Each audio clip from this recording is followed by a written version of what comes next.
वक्त से लड़के नसीब बदल दे, वक्त से लड़के नसीब बदल दे, इंसान वही तकदीर बदल दे, इंसान वही तकदीर बदल दे। कल क्या होगा मत सोचो, कल क्या होगा मत सोचो, क्या पता कल वक्त अपना तस्वीर बदल दे, क्या पता कल वक्त अपना तस्वीर बदल दे। तो हेलो एवरीवन, स्वागत है आपको अपने चैनल एडुकेट स्टडी वेज में। तो आज हम लोग पढ़ेंगे वेद के बारे में, पढ़ेंगे लूसेंट से हम लोग वेद के बारे में पढ़ेंगे। हर एक दिन लूसेंट का एक एक चैप्टर, एक एक टॉपिक हम लोग उठा के पढ़ेंगे और बहुत ही अच्छे तरीका से पढ़ेंगे। तो चलिए हम लोग शुरू करते हैं। आप सबको मेरा क्लास अच्छा लगेगा तो लाइक, शेयर और सब्सक्राइब जरूर कीजिएगा। तो चलिए हम लोग शुरू करते हैं वेद। तो वेद जो है, वेद सबसे प्राचीन धर्म ग्रंथ है। ठीक है, वेद क्या है? सबसे प्राचीन धर्म ग्रंथ है। पहले टॉपिक लिखते हैं फिर बोलते हैं। वेद, देखिए वेद क्या है? सबसे प्राचीन धर्म ग्रंथ है।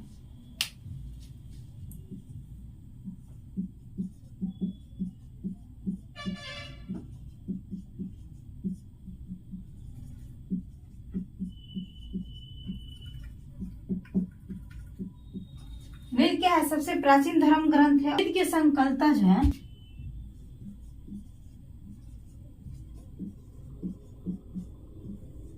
संकर्ता जो है वो कौन से हैं? कौन है? वेद व्यास जी हैं।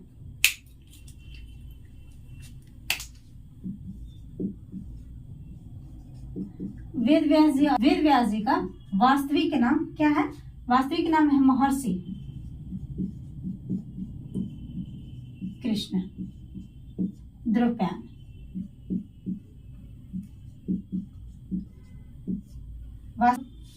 संकल्पता जो है वेद व्यास है। वेद वास्तविक नाम जो है महर्षि कृष्ण द्रव्यान है। वेद 4 प्रकार के होते हैं। वेद कितने प्रकार के हैं? 4 प्रकार के होते हैं। ठीक है, ऋग्वेद, यजुर्वेद, सामवेद और अथर्ववेद। ठीक है, वेद का सबसे पुराना जो वेद है वो ऋग्वेद है। ठीक है, तो चलिए वेद जो है, वेद 4 प्रकार के होते हैं। ठीक है, वेद कितने हैं? 4 प्रकार के। और कौन कौन से हैं उन सब के बारे में हम लोग देखेंगे। तो पहला है ऋग्वेद, दूसरा है यजुर्वेद, तीसरा है सामवेद और चौथा है अथर्ववेद। पहला ऋग्वेद, दूसरा यजुर्वेद, तीसरा सामवेद और चौथा अथर्ववेद। वेद कितने प्रकार के होते हैं? 4 प्रकार के। और 4 प्रकार हम लोग देखें, बोर्ड पे लिखा हुआ है। ओके, तो ऋग्वेद के बारे में पहले पढ़ेंगे, फिर यजुर्वेद, सामवेद और अथर्ववेद पढ़ेंगे। एग्जाम में हम लोग को क्रमबद्ध के रूप में पूछता है कि पहले कौन है, दूसरे में कौन है, तीसरे में कौन है। तो ठीक है, पहला ऋग्वेद होता है, दूसरा यजुर्वेद और तीसरा सामवेद और चौथा क्या होता है? अथर्ववेद। ठीक है, तो ऋग्वेद के जो है, ऋग्वेद सबसे पुराना वेद है। 4 वेदों में सबसे पुराना वेद कौन सा है? ऋग्वेद है। वेद कौन सा भाषा में लिखा गया था? संस्कृत भाषा में। और ऋग्वेद सबसे प्राचीन वेद है। ओके, ऋग्वेद के 10 मंडल होते हैं। ऋग्वेद में कितने मंडल होते हैं? 10 मंडल होते हैं। ठीक है, ऋग्वेद में कितने मंडल होते हैं? 10 मंडल होते हैं। और ऋग्वेद में 1028 सूत्र होते हैं। ठीक है, ऋग्वेद में 1028 क्या होते हैं? सूत्र होते हैं। ठीक है, और 10,462 क्या होते हैं? ऋचाएं होती हैं। 10,462 क्या होते हैं? ऋचाएं। और इन ऋचाओं को पढ़ने वाले व्यक्ति को क्या कहते हैं? होत्र कहते हैं। होत्र कहते हैं। पढ़ने वाले व्यक्ति को क्या कहते हैं? होत्र कहते हैं।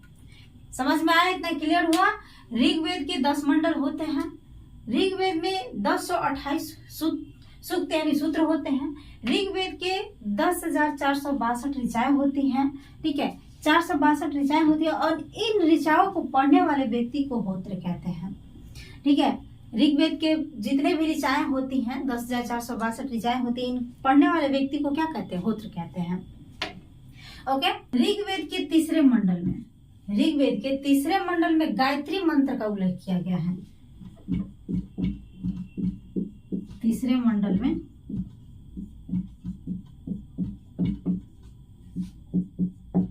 गायत्री मंत्र का उल्लेख किया गया है।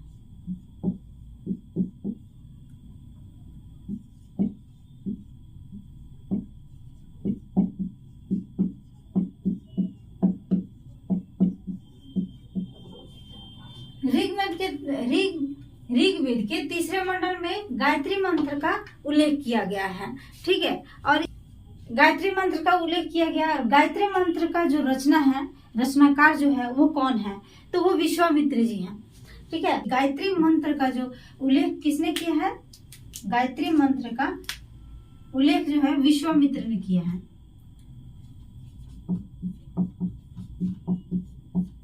गायत्री मंत्र का उल्लेख कौन किए हैं? तो विश्वामित्र किए हैं गायत्री मंत्र का उल्लेख। ठीक है, ऋग्वेद में गाय को आहना क्या कहा गया है? ऋग्वेद में गाय को आहन्य कहा गया है।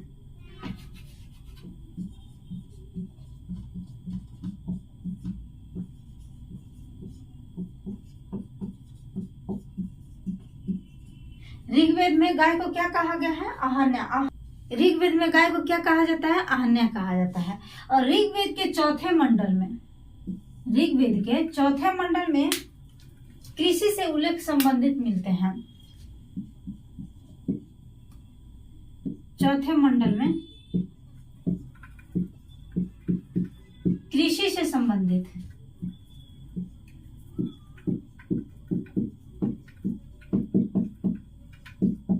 जानकारी मिलती है।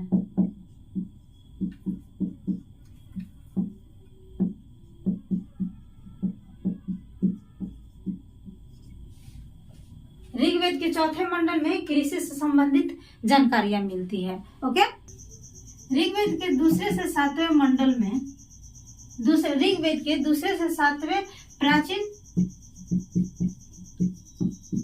वंश मंडल कहा जाता है।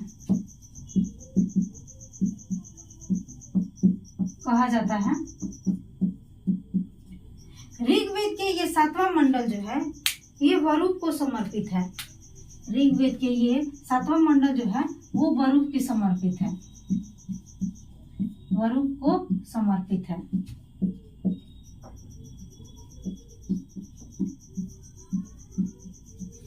ऋग्वेद के सातवां मंडल क्या है? वरुक को समर्पित है। क्लियर हुआ? एक बार फिर से रिपीट करते हैं कि ऋग्वेद 4 प्रकार के होते हैं। ऋग्वेद कितने प्रकार के होते हैं? 4 प्रकार के। और ऋग्वेद किस भाषा में है? तो ऋग्वेद संस्कृत भाषा में है। इनका संकल्पता जो है वो वेद व्यास जी हैं और इनका पूरा नाम महर्षि कृष्ण द्रव्यान है। वेद सबसे प्राचीन धर्म ग्रंथ है। वेद 4 प्रकार के होते हैं, ऋग्वेद, यजुर्वेद, सामवेद, अथर्ववेद। ओके, ऋग्वेद के बारे में हम लोग अभी जान रहे हैं। ठीक है, ऋग्वेद वेदों में सबसे पुराना वेद है। ठीक है, सबसे प्राचीन वेद है। ऋग्वेद में 10 मंडल होते हैं। ठीक है, ऋग्वेद के तीसरे मंडल में गायत्री मंत्र का उल्लेख किया गया है। गायत्री मंत्र का उल्लेख किसने किया है? तो वो विश्वामित्र जी ने किया है। ठीक है, गायत्री मंत्र का उल्लेख किसने किया है? विश्वामित्र जी ने किया है। ऋग्वेद में 1028 सूक्त होते हैं यानी सूत्र होते हैं और 10,462 ऋचाएं होती है। और इन ऋचाओं को पढ़ने वाले व्यक्ति को क्या कहते हैं? होत्र कहते हैं। ऋग्वेद के ऋचाओं को पढ़ने वाले व्यक्ति को क्या कहते हैं? होत्र कहते हैं। ठीक है, ऋग्वेद में गाय को आहना कहा गया है। इतना तो क्लियर हुआ। चलिए इससे आगे बढ़ते हैं। मिटा इसको। ओके, हम लोग ऋग्वेद के बारे में पढ़ रहे थे। ऋग्वेद के बारे में पढ़ रहे थे। यहाँ पे टॉपिक लिखते हैं ऋग्वेद के बारे में पढ़ रहे। ऋग्वेद में हम लोग पढ़ा कि ऋग्वेद के 10 मंडल होते हैं, 10,462 ऋचाएं होती है और इन ऋचाओं को पढ़ने वाले व्यक्ति को होत्र कहते हैं। 1028 सूक्त होते हैं। ऋग्वेद के चौथे मंडल में कृषि से संबंधित जानकारियां मिलती है। 2 से 7वें को प्राचीन वंश मंडल कहा जाता है। 7वां जो मंडल है, 7वां मंडल वो वरुक को समर्पित है। ऋग्वेद में गाय को क्या कहा जाता है? आहना कहा जाता है। ठीक है, तो उससे आगे हम लोग बढ़ते हैं। तो ऋग्वेद में आत्मा का उल्लेख नहीं है। ठीक है,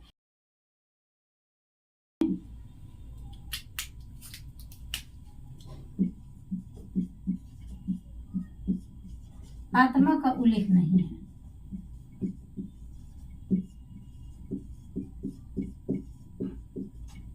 ठीक है, ऋग्वेद में आत्मा का उल्लेख नहीं है। ऋग्वेद में ब्रह्मा के बारे में बताया गया है। किनके बारे में बताया गया है? ब्रह्मा के।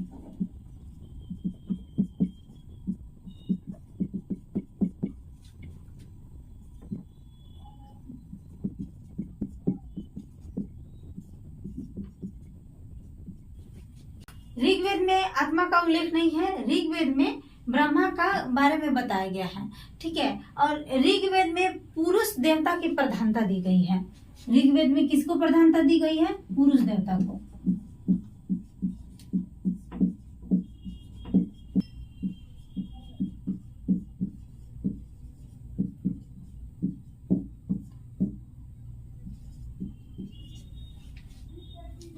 ऋग्वेद के पुरुष देवता को प्रधानता दिया गया है।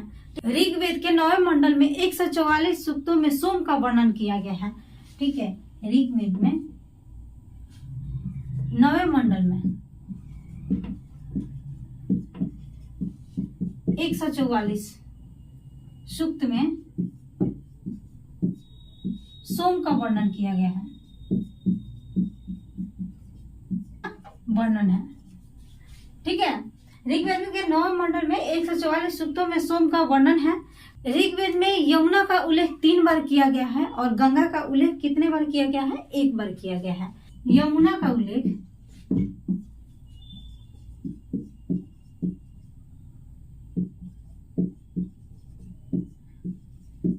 3 बार एवं गंगा का उल्लेख 1 बार हुआ है।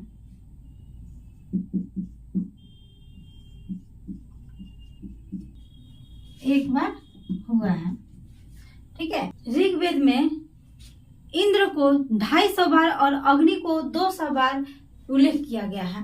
ठीक है, ऋग्वेद में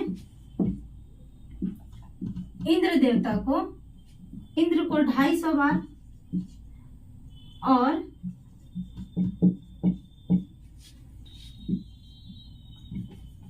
और अग्नि को 200 बार उल्लेख किया गया है।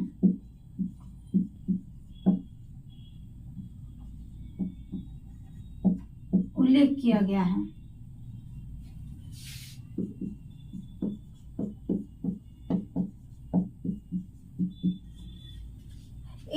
ऋग्वेद में इंद्र को 250 बार और अग्नि को 200 बार ऋचाओं में उल्लेख किया गया है।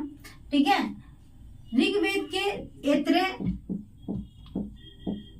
एवं कसौती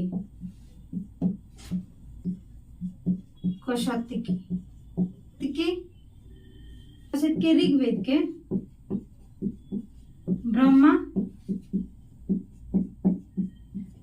ब्रह्मांड ग्रंथ है।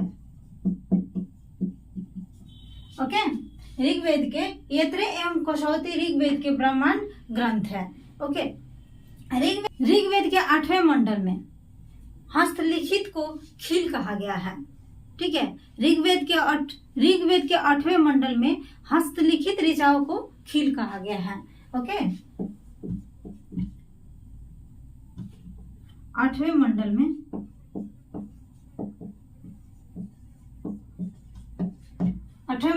हस्तलिखित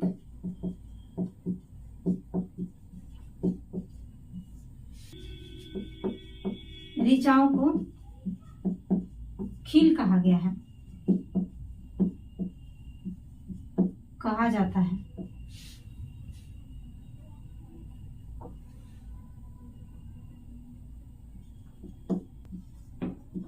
खील कहा जाता है। ठीक है, ऋग्वेद के 8वें मंडल में हस्तलिखित ऋचाओं को क्या कहा जाता है? खील कहा जाता है। तो वेदों के कई शाखा होते हैं। ठीक है, वेदों के कई शाखा होते हैं, लेकिन साकल शाखा ऋग्वेद के एकमात्र जीवित शाखा है। ठीक है, साकल शाखा जो है वो ऋग्वेद के एकमात्र कौन सा जीवित शाखा है। ठीक है, ऋग्वेद से जुड़ी एकमात्र जीवित शाखा है। तो देखिए ऊपर लिखते हैं,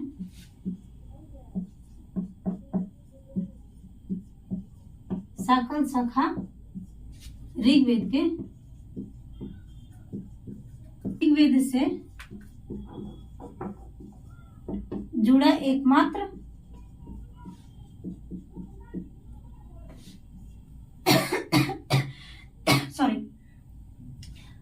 एकमात्र जीवित शाखा है।